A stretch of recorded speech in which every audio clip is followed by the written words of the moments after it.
You walk into the bank like it's a normal day. You just want to ask one thing. Hello, I want to open a... But suddenly, your mouth goes dry. Your brain? Gone. Your English? Hiding under the table. Now you're standing there, sweating like you're in an exam you forgot to study for. Welcome to the real English test. Not the grammar book, not the listening app. Just you, a bank, and a sentence that refuses to come out. This is Monday English Podcast, the show where your fears get roasted, your excuses get exposed, and your English, well, it finally gets used. For real life. No fake dialogues about buying train tickets to London. No clapping because you remembered where is the bathroom. We're here for moments that matter. Like today, going to the bank. Easy English for beginners. But let's be honest. Nothing feels easy about walking into a bank and speaking English. It's loud, it's cold, and everyone looks like they already know what they're doing. Except you. In this episode, we'll tackle the 3 big monsters hiding behind the counter. First, the classic, I just need to open an account. Then, we'll break down the fear of big scary words in money words that don't bite. And last, we'll teach you how to survive weird problems with how to ask for help without sounding lost. Most bank workers, they're just tired people in button-up shirts. They're not judging your grammar. They're wondering if it's lunch yet. And if you mess up a sentence, newsflash, nobody dies. You're not applying for a space shuttle loan. You're just trying to speak like a person who lives here. Because you do. Let's start with the most basic, most terrifying moment. Trying to open a bank account. Spoiler alert, it's not a test. But it is your chance to stop sounding like a scared raccoon. Ready? No? Doesn't matter. We're starting anyway. Let's talk about that classic moment. Walking into a bank and trying to open an account. Sounds easy, right? You practiced the sentence. You told yourself you were ready. But then you sit down at the desk, look at the bank worker, and boom! Your brain turns into mashed potatoes. They start talking fast, smiling politely. You smile back, nod like a bobblehead, and suddenly you're saying yes to things you don't understand. 10 minutes later, you walk out without a new account. But hey, at least you got a free pen. Maybe.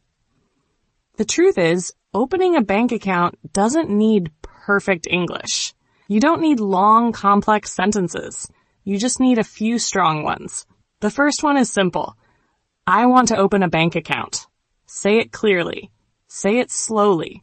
Say it like you mean it. This one sentence opens doors, literally. And here's another one. What documents do I need? It shows confidence, even if your heart is racing. And if they start talking too fast, use your secret weapon. Can you speak slowly, please? It's not magic, but it works better than pretending you understood monthly statement options. Let's slow down and look at some words you'll probably hear. First, account. That's your personal space at the bank. Like your room, but with money. For example, I have one account for saving money. Next, ID. This means your identification, like a passport or ID card. They'll ask, do you have an ID? You say, yes, here. Another word is address. That means where you live. Easy example. My address is 24 Green Street. You'll also hear signature. That's when you write your name in your special way. You use it to sign papers. Please sign here, they'll say, and you write your name like a celebrity. Almost. Now comes the scary part. Bank fees. Fee means extra money you pay for services. Like, this account has a $5 monthly fee. They might also talk about deposit and withdrawal. A deposit means putting money into your account. I want to deposit $200. A withdrawal is the opposite. You take money out. I need to withdraw $50. If they say interest, don't panic. It's not about hobbies. It means the small extra money you get for keeping your money in the bank. Or sometimes the extra you have to pay. Ask, what is the interest rate? Now let's deal with the part everyone hates. Fast talkers. You know the type. They speak like they're late for lunch. You ask a question and they answer like you're on a game show. Breathe. Listen for keywords. Use your repeat line. Sorry, can you say that again slowly? Not, I'm sorry, I'm stupid. Just a simple request. Most people will understand. And if they don't, that's their problem, not yours. Still scared? Here's the secret most people won't tell you. Script it. No, not a movie. Write your lines before you go. Practice them. Say them out loud. Think of it like preparing for a speech, except your only audience is one bored bank worker and maybe a printer that keeps beeping. Make a plan. Walk in with power. You don't need to wing it. You're not a bird. Here comes the excuse I've heard too many times, but I don't want to look stupid. Newsflash, nodding silently and walking away without opening the account? That is what looks stupid. Saying, sorry, my English is not good. That's honest. That's human. And that's better than staying silent and broke. You don't need to be fluent. You need to be brave for 5 minutes. Brave enough to say something real. Brave enough to mess up a little. Brave enough to try again if the first bank says no. Because the worst thing that can happen, they ask you to come back with more papers. The best thing? You walk out with your first account. Your name, your money, your win. Here's your tiny task. Record yourself saying, I want to open a bank account. What do I need? Say it 5 times. Slowly. Like you mean it. You're not asking for permission. You're making a move. And once we've got that done, let's get into part 2. How to understand the strange words they throw at you. Because savings, balance, and debit should not feel like secret codes. Let's break them down. You sit down at the bank. The worker smiles and says, would you like a debit or savings account? You smile back and say, yes. That's it. No idea what they just asked. You leave feeling confused. Did you agree to something? Did you just buy a boat? Who knows? That, my friend, is the joy of bank English. Simple words that suddenly sound like secret codes. But it doesn't have to be that way. You don't need to understand everything. You just need to understand enough to not give away your rent money by accident. Let's start with balance. This word means the amount of money in your account. It's not about walking in a straight line. Example, I want to check my balance means how much money do I have? Easy. Next, let's talk about debit. A debit account is the one you use for everyday spending. You get a card. You use it in stores. You don't need to be rich. Just breathing. Example, I use my debit card to buy food. Then there's savings. A savings account is where you keep money for later. It's not for pizza. It's for goals, like rent, travel, or, fine, maybe pizza next month. Now here comes the small but deadly code. PIN. This means personal identification number. It's your secret number. 4 digits. You use it to take money from an ATM or to pay with your card. Example, I forgot my PIN and now I'm panicking. It happens. Next up, receipt. This is the little piece of paper that says what you did. You take out $20. You get a receipt. It says this person just took out $20. Example, can I get a receipt, please? Yes, you can. You're an adult. Ask for it. Let's level up. Loan. A loan is money the bank gives you that you have to pay back, slowly, with something extra called interest. Don't take a loan unless you understand the plan. You're not in a movie. This is real money. Example, I want a loan to buy a car. The worker smiles, then gives you 10 pages of rules. Welcome to adulthood. Next, credit. Credit is like trust from the bank. You spend first, pay later. A credit card means you use money now, pay later. Fun, right? Until the bill comes. Example, I use my credit card for travel. Here's one more word that scares people. Overdraft. This means you spend more than you have. The bank lets you do it, but they charge you. It's like, hey, we'll help you, but pay us for the favor. Example, I didn't know I went into overdraft. Now I owe the bank. Oops. Welcome to modern life. Let's not forget the everyday phrases. I'd like to check my balance. Say it when you want to know how much money is left. Can I get a receipt? Use it when you need proof. What is the interest rate? Ask this before signing anything that sounds too good to be true. These questions are short, smart, and powerful. They save you from making dumb, expensive mistakes. And forms. Oh, the forms. Don't fill them like a robot. Read the keywords. If it says monthly income, write how much money you earn each month. If it says employer, write your company's name, or just self-employed if you're doing your own thing. Don't leave it blank unless you want someone to call you.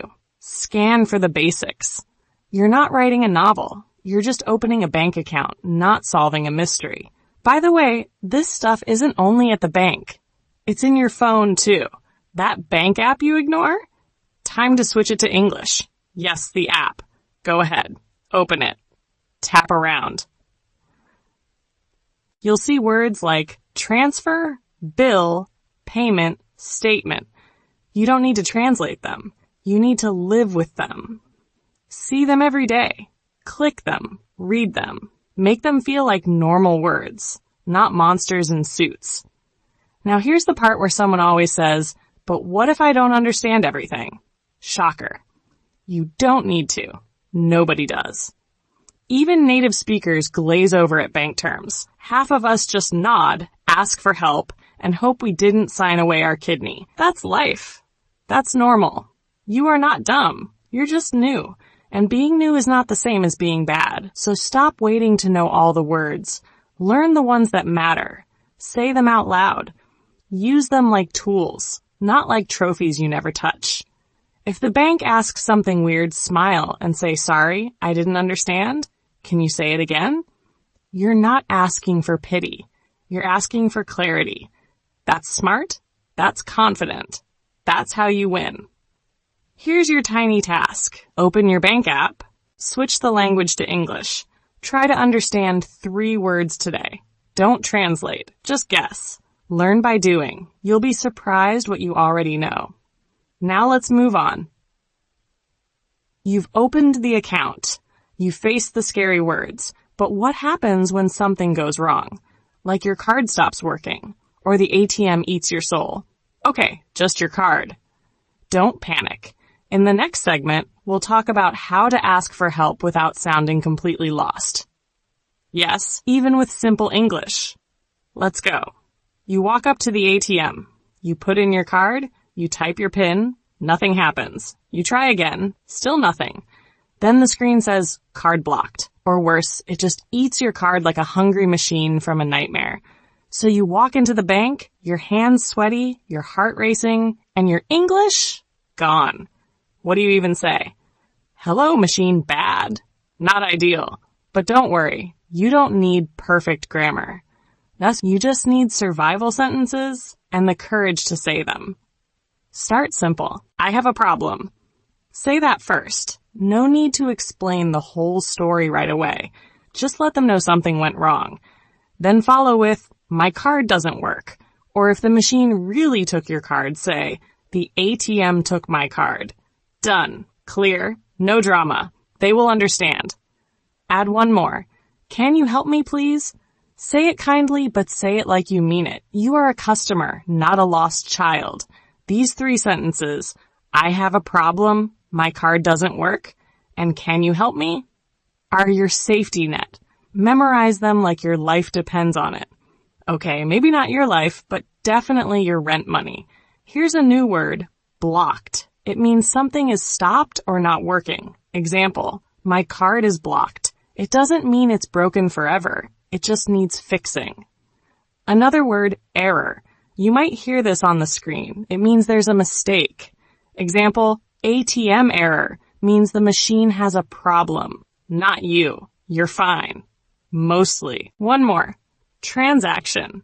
A transaction is when you do something with your money. Take it out, move it, pay someone.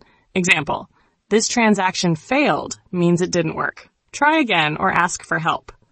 So what happens when you panic and say the wrong word? Relax. It's fine. Let's say you say my card is dead. Not right, but funny.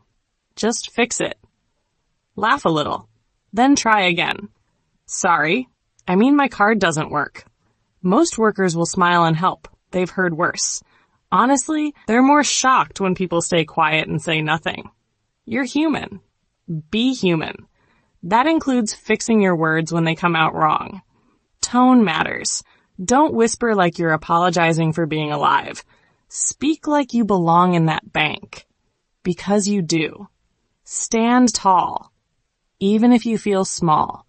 Your English doesn't have to be perfect. It just needs to be loud enough for someone to help you. Whispering your problem like a ghost isn't brave. It's just confusing. Now let's level up. Practice your 1-minute story. It sounds hard, but it's not. Just say what happened and what you want. Like this. I went to the ATM. I put in my card. The machine stopped. It took my card. Now I need help. That's it. 1 minute. A little story. No fancy words, but strong enough to make sense. That's how you stay in control, even when something breaks. And don't wait until something breaks. Practice now. Say these stories out loud when nothing's wrong.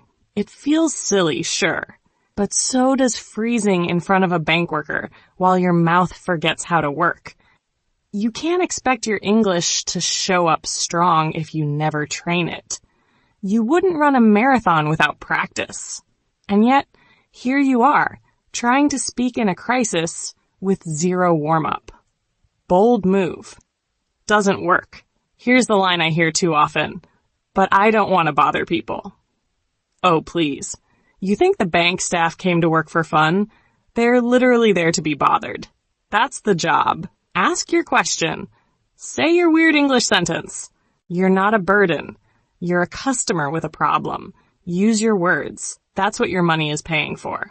And one last tip. Don't guess. If you don't understand something, say, I'm sorry, can you explain that? It's not shameful. It's smart. You're not in school. You don't need to pretend. You need answers. And pretending to understand will just waste everyone's time, especially yours. Here's your tiny task. Say out loud, my card was blocked. Can you help me? Say it 3 times, then say it with feeling. Add a bit of stress. Make it real, because one day the ATM might eat your card. But your voice, it better not disappear too. Now that we've dealt with problems, panic, and poor machines, let's take a moment for some brutal honesty. In the next part, we're calling out the biggest excuse in the English world. I'm not ready. Get ready anyway. It's time for the real talk interlude. Oh, you're still waiting to feel ready to speak English at the bank? That's cute. Maybe by the year 2085, when robots speak every language and your bones are dust, you'll finally say, can I open an account? But let's get serious. You're not waiting for fluency. You're hiding behind it. You keep saying, not yet, I need more practice. But what you really mean is, I don't want to look stupid. Too late. We all look stupid sometimes. Welcome to life. You don't need a native accent to ask for a receipt. You don't need to memorize 10 tenses to say your card is blocked. You don't need to be perfect. You need to be present. Real English, the kind that helps you survive at the bank, is broken, awkward, full of pauses, and still completely useful. It's ugly, but it works, so use it. Confidence doesn't come from knowing every rule. It comes from speaking anyway. Every time you wait, your confidence shrinks. Every time you speak, even badly, it grows. You think native speakers don't mess up? Please. I once asked for extra brain on a sandwich because I mixed up bread and brain. We all make mistakes. We just don't let them stop us. Stop comparing your English to someone else's highlight reel. Compare it to your last try. Were you silent yesterday? Did you speak today? Good. You're winning. Maybe not a trophy, but progress. That matters. And no, you don't need a certificate to talk to a bank clerk. If you're waiting for your English diploma before asking for help, good luck paying your bills in Latin. Banks speak money. Money speaks now. So here's your tiny task. Think of one real-life task you're avoiding because of English. Now write the first sentence you'd say. Just one. Doesn't have to be perfect. It has to be real. Now that we've burned your excuses to the ground, let's cool things down. In the next part, we'll show you how to stop running from the bank and actually start using it. To speak, to practice, and to win. Stay with me. Let's be clear. You don't need a magic spell or a language medal to walk into a bank and speak. You just need a few honest words, a little courage, and the ability to survive a strange stare or two. You've learned how to open an account without melting. You've learned what debit, balance, and overdraft mean without crying. And you've practiced asking for help like a normal person, not a whispering ghost. That's progress. Not perfect, but real. And real is better than perfect, because real people actually get things done. Now, I know your brain still whispers, but I'm not ready. Yeah? And I'm not ready for Monday mornings. But here we are. Life doesn't wait for you to feel ready. Bills still come. Cards still get eaten by ATMs. You don't need to feel ready to be ready. You just need to do the thing. Say the sentence. Use the words. You are more prepared than you think. Not for grammar exams, maybe, but for real life? Definitely. So here's the real question. Are you still going to avoid speaking English at the bank because you might say it wrong? If so, enjoy standing in line forever while your fear holds the pen. Or, hear me out, you could speak. Badly, bravely, and maybe even get something done. That's the real win. Write down one sentence you might need at the bank. Something small. Something real. Then say it out loud. Once. Just once. That's your job today. Not study for 3 hours. Not memorize every form. Just speak. Because that's where your fluency starts. Not in your notebook, but in your mouth. And if this episode helped you laugh, learn, or feel slightly less afraid of bank workers in suits, share it.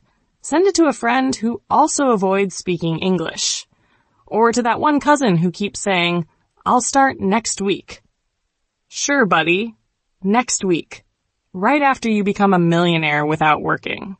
Subscribe to Monday English Podcast if you haven't already. We don't promise magic, but we do promise truth, simple English, and just enough sarcasm to keep it interesting. We'll be here next time with more episodes, more real talk, and more reasons to finally open your mouth. Until then, speak ugly, speak now, and please, don't let fear manage your money. You can do this.